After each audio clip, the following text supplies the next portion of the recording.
Hey everybody, it's Carpo. I hope everyone's doing well today. It's sunny and warm here in Portland. Now I like to open books to a random chapter and just start reading. That's how I have been doing it for quite a while now, because I have about 10-15 different books that I've been reading, and that's just if I count the ones that I actually am reading. Over the years I've learned to just flip to a chapter and let fate do the deciding for me. I never until recent years was able to actually believe that fate will give me the right chapter to read at all times. But the one I flipped to is called Right Intentions. How ironic, right? Well, I wanted to read it to you out of this book. That I don't often read passages from books because I find it to be almost, riding the coattails of someone else's stuff by reading it. But I thought that this chapter was really related to what I've been talking about lately. And a while back I made a video about this, about how we do things for ourselves and our selfish nature. And it's harder for me to really explain what I mean by that. I think that they put it in a very elaborate form. The author is Lama Surya, and the book is called Awakening the Buddha Within, Tibetan Wisdom for the Western World. 8 Steps to Enlightenment. Don't ask me where I got it. No, I'm not reading it. No, I don't think you can get enlightened by reading a book. Enlightenment comes through experience, and it's a joke to me when people put Buddhist, literature out there like this and try to, put a book. But this helps the average person who doesn't quite understand the concepts to grasp a little bit more of it. Because I know Buddhism isn't a religion; it's a philosophy. But a lot of people don't understand the difference. So let me read you this chapter. It's called Right Intentions. Plumbing your wise Buddha nature. When you look at the people you love, what do you wish for them? Do you wish them all the happiness, goodness, abundance, blessings, and well-being that they would wish for themselves? How about strangers? What do you wish for them? How about people who aren't kind to you, or those you consider downright hateful? What do you wish for them? Do you feel a natural sense of kinship with everyone you meet?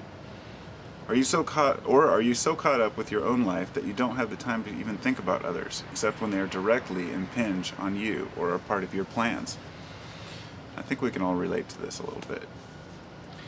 The second step in the Noble Eightfold Path is traditionally known as right thought or right intentions. This step speaks about the possibility and necessity of using our minds and firm determination to free ourselves from ignorance, delusion, negativity, and selfishness. This step asks us, as seekers, to purify our attitudes and thoughts, and in so doing, to develop a working, loving kindness, empathy, and compassion towards all creatures. We cannot find deeper spiritual understanding without developing the faculties and qualities of the heart and mind. Okay, and this part is called The Stories We Tell Ourselves. And this is the one that really got me, because it's exactly the way I wanted to express this idea. It's much easier to talk about universal compassion and love than it is to practice it. When personally involved with a situation that provokes insecurity, anger, resistance, or conflict, don't we all tend to focus on our own immediate concerns first? Don't we all sometimes have self-involved and absurdly wild thoughts bumping into each other, mental static ad infinitum? For example, the scene, a large party somewhere in a resort area. Ted, a 42-year-old writer, says, "It was really nice meeting you here. Maybe we can get together for a coffee back in the city." Ted thinks, "She seems to like me. I wonder if she would like me so much if she knew that after this vacation it's questionable whether or not I'm even going to be able to afford a coffee." Naomi, a 36-year-old social worker, says, "That would be really nice. I would like that." But Naomi thinks, "He seems to like me better before he saw me in a bathing suit. I probably should have spent more time at the gym. I wonder if he likes cats. I don't want to go out with one more man who is allergic to cats. Not after James and all that sneezing. Blah, blah, blah." We all have so many random thoughts and concerns it can seem as though the air around our heads is filled with flak rather than just cloud, space, and light. Dharma teachers sometimes refer to the stream of consciousness of a person with an untrained mind, most of us most of the time, as a continuous stream of delusion. This continuous stream is built up through the years, or lifetimes, of deeply confused, habitual, and distorted thinking. We think so much, yet we truly know and understand so very little. The dramatized encounter between Ted and Naomi points out how most of us tend to run fantasy scenarios in our heads all the time. Ted and Naomi are basically decent, kind people, but at this moment they're both thinking only of themselves. Ted is worried that he's not successful enough to really attract a woman. Naomi is anxious that Ted may never call her, and she remembers difficulties with her old boyfriend. Programming, note to self.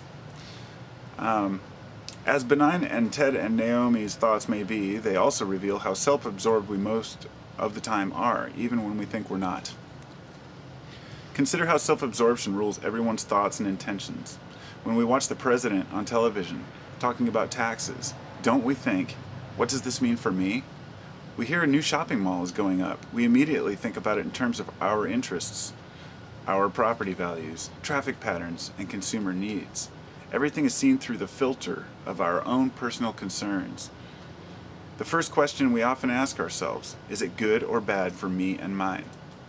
Even when we're doing something for others, don't we often expect something out of it for ourselves? A Tibetan saying is that thoughts and concepts are delusions. Awareness is wisdom. I'll read that part again. A Tibetan saying is that thoughts and concepts are delusions, and awareness is wisdom. Self-absorption acts as a veil of delusion that distorts everything. Many people bring preconceived notions of themselves to everything they do, even if they don't acknowledge it to themselves. If our thoughts reflect insecurity, we don't typically think of them as self-involved. For example, I'm not good enough, or nobody understands me, or why does this always happen to me, or how come the other person always has all the luck? Just because you're not thinking, I'm the best, most terrific, best looking, the smartest, etc., doesn't mean that you're not involved with your ego. Examples of egotism can be subtle and more slippery than a wet bar of soap. Self-denial, for example, is just one more inverted form of egoism. It's often tempting to use our thoughts to make ourselves feel okay about what we are going to do anyway, rationalizing all sorts of crookedness through self-justification. We drink the extra drink, then drive home, telling ourselves it doesn't really matter this time and that we won't do it again. We cut corners in business deals, or cheat on taxes, and rationalize away any guilty feelings. I've certainly made excuses to myself in order to do the things I want to do, and to be where I want to be. Haven't you? Haven't you dredged up seemingly sensible or noble-sounding reasons for questionable behavior? Haven't you told yourself it really doesn't matter when you know very well that it does? We all have. Let's not fool ourselves. How can we learn instead to approach the world with pure intentions and an open, honest awareness? We will be a lot happier and less careworn if and when we can do so. Can we admit it that we are being selfish, or do we pretend and hope it goes away? Which, of course, it never does, since we constantly reinforce that habitual pattern. Can we acknowledge the costly downside to our self-absorption? Some men and women complain loudly about not being able to connect with others. Yet, they sometimes feel seem so narcissistic and self-absorbed that it would be difficult for them to connect with almost anyone. Instead of seeing the other, aren't they really relating primarily to their own illusory needs and egocentric projections? To embody the Dharma, we have to let go of self-deception and be honest with ourselves as well as the rest of the world. This level of honesty requires conscientious attention, discernment, emotional intelligence, self-knowledge, and sincere internal scrutiny. Your future, your karma, your dharma rests on the thoughts and intentions you form today. So keep your eyes peeled. Everything depends on motivation and intention. What you tell yourself about any situation reflects where you are coming from. It all starts in your head, with what you tell yourself. Sometimes we get so caught up in our habitual storylines that we've lost track of who and what we were before the current movie or this week's sitcom flashed on the screen. A classic Buddhist question is, who were you and what did you look like before your parents were born? Reflect on this for a moment. It's a mind bender which can crack open an eggshell of ignorance. We could find our identity, who and what we are, on a deeper level than externals, appearances, and our own personality. Right now, stop, take a few breaths, and turn down the volume of the incessant internal dialogue in your head. To wake up, you need to fully arrive just where you are and re-know it, as if for the first time, to become fully here and now, as the saying goes. Not to be high now by ruling your own dharma. Relax, be here and now, right now, stop. Drop everything and let yourself arrive fully. Here, where you are, this is the starting point, as well as the goal. Between these two, origin and goal, the ground and the fruit, lies the path. Fully inhabit this present moment. It's worth it. I'm not the best reader, so I did my best, but that chapter is, it was a good one to read for today. And I think that it reflects many of the philosophies that I hold in a way that I can't seem to vocalize in that short of a span, but it kind of puts it in layman terms, the idea that we are all self-absorbed and that when we do things, we do them for our own benefit. I justify so much stuff I do, and I've learned not to justify it anymore. But still, for example, when I light this cigarette, I've been trying to quit smoking for a while, but haven't really tried. I've been justifying it with all these different ideas of, oh well, I haven't been smoking that long, I'd quit for a long time before this, and then I started again. And I thought, well, I've quit more than I have. Oh, well, I'm only smoking a few a day. Then I started smoking more a day. Well, I'm only smoking while I work. And then I'm smoking all the time. Oh, well, I'll quit soon. All these things that go through my own head. And that's just one small justification that I make for myself, one behavior. And the more aware I've become of these behaviors, the more funny they become. Because that's how I see Eastern philosophy. Everything's funny. You know, Zen is like a joke. It makes a joke out of everything. Because it is a joke. It's laughable. The very existence of us is laughable. It's amazing in its complexity, yet so simple in its execution. Just because everything appears complicated doesn't mean we have to make it so complicated. And the things that we tell ourselves throughout our life dictate how we approach each situation. A good example is when someone comes up with a religious comment to a person. There are so many different ways that could be taken. One person may be strongly opposed to religious ideas. Another person may have already been with that religion and decided to leave it. Another person may completely agree with the person's point of view. But all of these are based on how we've been raised and programmed and what we believe. Now, the idea of this philosophy is to remove everything you've been taught. Not just now.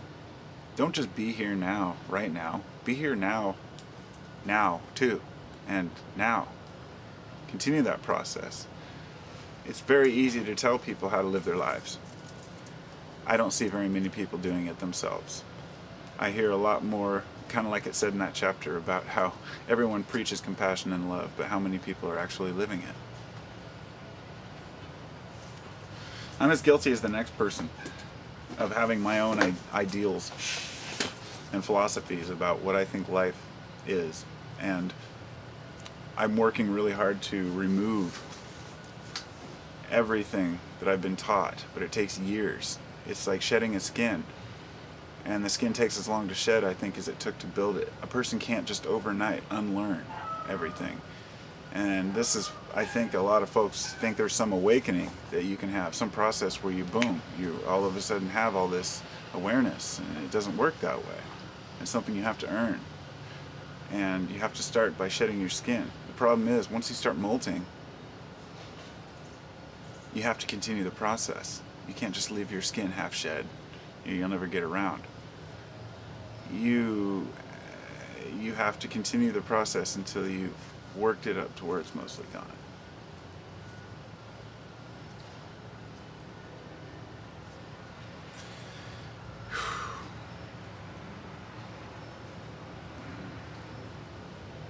I think that with enough dedication and effort, any individual can find their way through this madness without having to bite onto some hook, without having to attach themselves to some belief system, and to be able to keep, and I mean everything, I'm talking political. When I say belief system, I don't mean just religious. I'm talking about political, mental, emotional. There's emotional belief systems. If this person does this, I'm supposed to get angry at them for it. Or if this person says this, it's supposed to hurt my feelings. But is it? Or are you just programmed to think it does? And a good example would be if a person tells someone, if someone were to tell me that I don't have any education and I'm illiterate, I wouldn't take that as anything. I'd just laugh it off because I know it's not true. But if that were the same comment were to come to a person who was, they may take offense to it and it might hurt their feelings bad. But even if I am literate, I still may let that hurt my feelings as well, just because a person intended to hurt me. So it's all in how we accept what's coming at us. And like going with the flow and going with the stream. You know, you can hang on to a branch sometimes and go against the current for a while, but it's a lot easier to flow with it. And take everything for what it is. And know that regardless of what you believe, regardless of which belief system you have attained for every facet of your life, it doesn't define you. It doesn't define who you are. It just defines what you've been told. Who you are is in the heart, and it's shown through your actions and behaviors. And I want to see myself do better, so I continue working at it. And to all those out there who are also working at it, thank you. You know, thank you for me and for you, because we're all one organism here. It's just like if there's a cancer cell in the body, it can run rampant and cause all kinds of problems, cause other cancer cells to form. You know, this is how I see humanity, in a sense. You know, when one person is they can corrupt an entire group of people, but not if you don't let them. You just have to move on. Eventually, people lose their ammunition and their ability to cause conflict because people aren't responding to it anymore. But as long as people respond, they will continue. So, with that, namaste everyone.